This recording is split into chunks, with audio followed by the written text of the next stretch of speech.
Tonight at 10, His Majesty and the US President will hold a White House summit on February 24.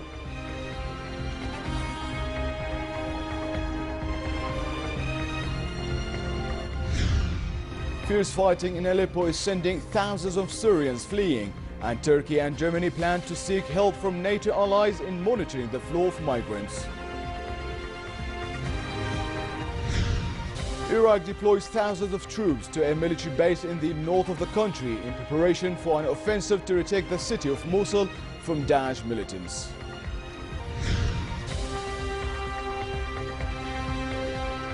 Good evening and welcome to the News at 10. His Majesty the King is scheduled to meet US President Barack Obama at the White House on February 24. Talks between both leaders are expected to cover the strategic partnership between Jordan and the United States, especially in light of the kingdom's important role in the region, including its generosity in hosting Syrian refugees.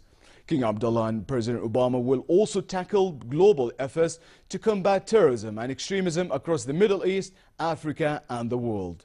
In addition, both leaders will review the latest developments on efforts to resolve the Syrian conflict through the political process. Discussions on how to end the Israeli-Palestinian impasse and advance prospects for a two-state solution will also be on the meeting's agenda. His Majesty the King, the Supreme Commander of the Jordan Armed Forces, attended a military drill carried out by a unit of the Joint Special Operations Command. The Supreme Commander was joined by His Royal Highness Prince Faisal bin Hussein and the King's Advisor for Military Affairs, Chairman of the Joint Chiefs of Staff, General Mishal Mohammed al-Zibin. At the outset of the military exercise, the Joint Special Operations Commander and the unit's commander gave a briefing on the progress of the training program and its stages. The King and senior officers watched a display of live fire and support from weapons of varying types and calibers during a raid in rough terrain, as well as a mock storming of a built-in area backed by attack helicopters. The Supreme Commander commended the level of coordination among the forces taking part and the high precision, fitness and skills displayed by the troops.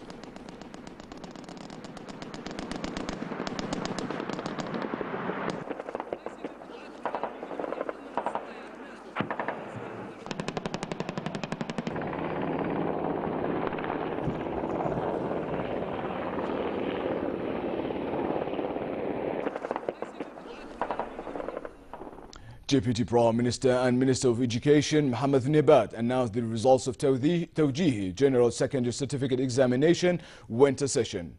During a press conference at the ministry to announce the results of the regular and private education of all academic and vocational streams, he said the pass rate of this semester for all streams was 44%. Her Majesty Queen Rania Al Abdullah met 3 Jordanian teachers who have been among the Global Teacher Prize top 50 finalists. All 3 teachers are past winners of the Queen Rania Award for Excellence in Education. During the meeting, the Queen expressed her pride in the teachers' ability to compete internationally. She also called on the teachers to employ the talents they have gained at their schools to contribute towards promoting education excellence in Jordan. The teachers shared with Her Majesty their experience with the Queen Rania Award, explaining what they gained from it and how it helped them refine their teaching skills and compete globally. They also said it helped them achieve great educational outcomes in their classrooms. The Global Teacher Prize is an annual $1 million award given to an exceptional teacher who has made an outstanding contribution to the profession. The winner will be announced in March 2016 at the Global Education and Skills Forum in Dubai. Some 60 Syrian refugees entered into the kingdom through various border crossing points during the last 24 hours. A military source said border guards provided the refugees, who were from various age groups, with the necessary aid before transferring them to refugee camps. It said Royal Medical Services personnel treated sick refugees at medical centers posted at the frontier. The Syrian army advanced towards the Turkish border in a major offensive backed by Russia and Iran.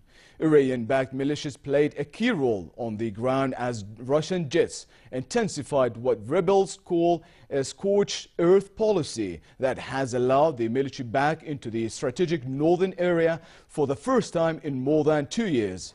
The Syrian government advance over recent days amounts to one of the biggest shifts in momentum of the war. It had helped to torpedo peace talks, which collapsed last week before they had begun in earnest. The rebels, residents and a conflict monitor said the Syrian military and its allies were almost 5 kilometers from the rebel-held town of Tel Rifat, which has brought them to around 25 kilometers from the Turkish border. The assault around the city of Aleppo in northern Syria has prompted tens of thousands to flee towards Turkey. In the last 2 days, escalating Russian bombardment of towns northwest of Aleppo brought several thousand more. Meanwhile, Turkey and Germany plan to seek help from NATO allies in monitoring the flow of migrants from Syria trying to get to Europe across the Aegean Sea. Speaking at a joint news conference in Ankara with German Chancellor Angela Merkel, Turkish Prime Minister Ahmet Davutoglu said the matter would be jointly raised at a meeting of NATO defense ministers on Thursday. More in this report. Turkey says it will admit, when necessary, the almost 30,000 people fleeing war-torn Syria who have amassed at the border. Prime Minister Ahmet Davutoglu added at a joint press conference in Ankara with German Chancellor Angela Merkel, Russia's airstrikes should not be tolerated, with the idea that Turkey will accept the refugees. Nearly 30,000 people have amassed near our border. We will meet the needs of our Syrian brothers as usual. We will take them in when necessary. We have expressed our stance on this matter clearly, but nobody should excuse or tolerate Russian airstrikes that are clearly an ethnic massacre, with the idea that Turkey would accept Syrian refugees in any case. Nobody should expect Turkey to take all the burden, with the idea that Turkey would accept refugees in any case. Davutoglu said the latest developments in Syria are an attempt to pressure Turkey and Europe on the migration issue. The German Chancellor said she was appalled by the suffering in the Syrian city of Aleppo. Merkel blamed the bomb attacks on Russia. We are now, over the last few days, not only appalled, but also shocked by the human suffering of tens of thousands of people through bombing attacks, and also bombing attacks originating from the Russian side. The German Chancellor reiterated her demand that refugees should be distributed more evenly across the European Union countries. Despite these efforts, conditions of refugees remain critical. Thousands of Syrians fleeing the latest offensive in Aleppo and surrounding towns are still stranded at the Turkey-Syria border. The refugees have been desperately waiting in already overcrowded camps at the border for Turkish authorities to open the gates. The European Union has been increasing pressure on Turkey to let them in. The Turkish government has stated that the open door policy remains the same, but that there was no need to open the gates as the refugees are being taken care of across the border. The government, together with several non-governmental organizations, has been distributing aid supplies during the last few days. Hala Dababne for the News at 10. In a sign, all Israeli political parties are sliding into the right wing. The Labour Party adopted a proposal for separation from the Palestinians. The plan seeks to separate dozens of Jerusalem area Palestinian villages from the city itself, among other measures. It recognizes that the internationally backed two-state solution is not imminent. Israeli President Reuven Rivlin also ruled out any imminent peace agreement or negotiations with the Palestinians. In almost daily Israeli military raids into the occupied West Bank, troops arrested 17 Palestinians. The Palestinian Prisoner Club said soldiers carried out search and arrest raids into the cities of Hebron, Bethlehem, Nablus, Jenin and Ramallah. Such raids have become a routine amidst the ongoing wave of violence involving stabbing attacks on Israelis, in which over 150 Palestinians were killed over the past months. Iraq deployed thousands of troops to a military base in the north of the country in preparation for an offensive to retake the city of Mosul, a stronghold of the Daesh militant group. An army officer said the Iraqi armed forces planned to cut the militant supply routes to Mosul. Meanwhile, more than 400 Iraqi families were brought to safety from the eastern suburbs of Ramadi city, which was liberated from Daesh militants in late December. Pockets of resistance remained in the city's eastern suburbs after the Iraqi army retook Ramadi, the capital of Anbar province. Dozens of Daesh fighters are reported to have been killed in engagements over the past week, pushing the fighting into the Sijaria suburb. The army said the district has been fully liberated. The government said the city would be handed over to the local police and to a Sunni tribal force once it was secured.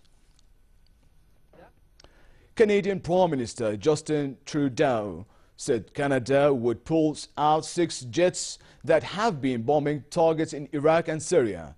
This will end Canada's controversial combat role in the effort against Daesh.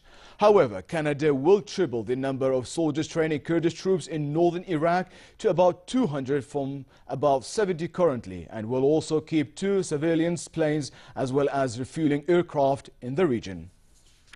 And there's no question, as I said, that there is a role for bombing. However, particularly in the short term. But Canada has many advantages, including hard-earned abilities on training local troops that we gained through 10 years in Afghanistan and in other theaters, where we can actually offer the best help in a different way. Bahrain's King Hamad bin Isa Al Khalifa met Russian President Vladimir Putin in the southern Russian city of Sochi for talks on economic issues as well as the situation in the Middle East. The two countries have been on opposite sides over the conflict in Syria, with Bahrain opposing and Russia supporting Syrian President Bashar al-Assad and his forces. Bahrain said on Saturday it is ready to commit ground troops to Syria as part of a US-led coalition against Daesh militant group, a day after its neighbor Saudi Arabia announced a similar pledge. The Bahraini ambassador said the Saudi initiative in Syria was meant to combat both Daesh and the Assad regime. U.S. Secretary of State John Kerry said it may be possible to hold talks over the next few weeks on ending the conflict in Yemen. He spoke after talks at the State Department with Saudi Foreign Minister Adel Jubeir. He did not elaborate, saying only that they discussed the conflicts in Syria and Yemen. In the ongoing conflict, Saudi air defenses intercepted a Scud missile fired from Yemen at a major airbase near the border. The Saudi-led coalition fighting the Houthi militia in Yemen said the interception occurred this morning. Roughly 100 kilometers from the Yemen border, the King Khalid airbase is at the forefront of Saudi-led air operations against the Houthis and their allies, elite troops loyal to former President Ali Abdullah Saleh. Rescuers pulled out alive an 8-year-old girl and her aunt from the rubble of a Taiwan apartment block more than 60 hours after it was toppled by a quake. The mayor of the southern city of Tainan warned the death toll could exceed 100. The official death toll from the quake rose to 38, with more than 100 people missing. Here's more. Another survivor is pulled from the wreckage of a collapsed building in Taiwan on Monday. The 40-year-old man was lifted to safety after rescuers found him trapped in the rubble some 48 hours after Saturday's deadly earthquake. At least 37 people are confirmed dead, with some 117 others still missing. Most of the recovery efforts are focused here, amongst the twisted concrete of a 17-story apartment building in Tai'an City. President-elect Tsai Ing-wen, who was elected last month, visited with patients at a hospital on Monday. Tsai said more needs to be done to make sure buildings can withstand disasters like earthquakes. Whether it's shock-proofing buildings or taking other measures to prevent disasters, she said. With Taiwan becoming more advanced, we need better plans for urban renewal. The Weiguan Golden Dragon building was built in 1994. All but 2 of the deceased were from this complex.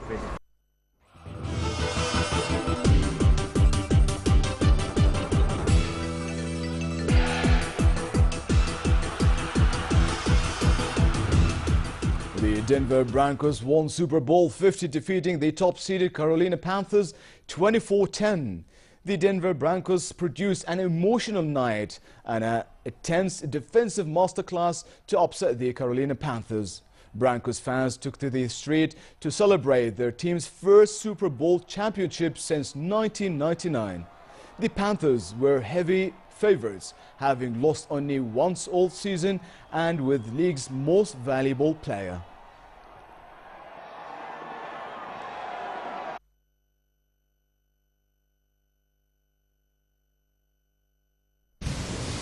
Venus Williams defeated Poland's Magdalenitti to give the United States a 3-0 win in their Fed Cup World Second Group First Round tie in Hawaii. In windy conditions, the 35-year-old Williams secured a convincing 6-1, 6-2 win in 61 minutes, her 19th Fed Cup singles victory. The former world #1 moved into a 4-1 lead in the opening set against the world number 96, who struggled to adapt to the testing conditions.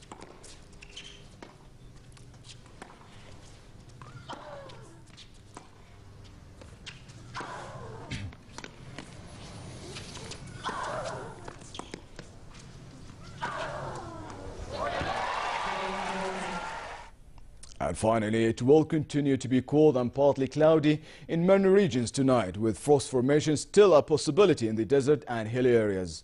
Tomorrow, a slight rise in temperatures is expected, but conditions will remain relatively cool countrywide and pleasant in the Jordan Valley and the Dead Sea. Winds across the country will be southeasterly moderate to brisk. The Gulf of Aqaba should expect a fair day tomorrow with northerly moderate winds and calm seas. Next are the lows and highs for tonight and tomorrow.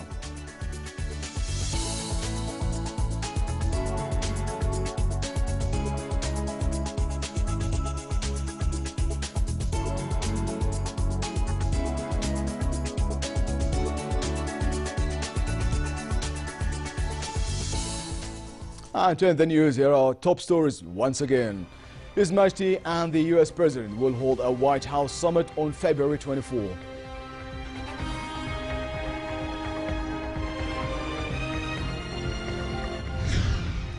Fierce fighting in Aleppo is sending thousands of Syrians fleeing, and Turkey and Germany plan to seek help from NATO allies in monitoring the flow of migrants.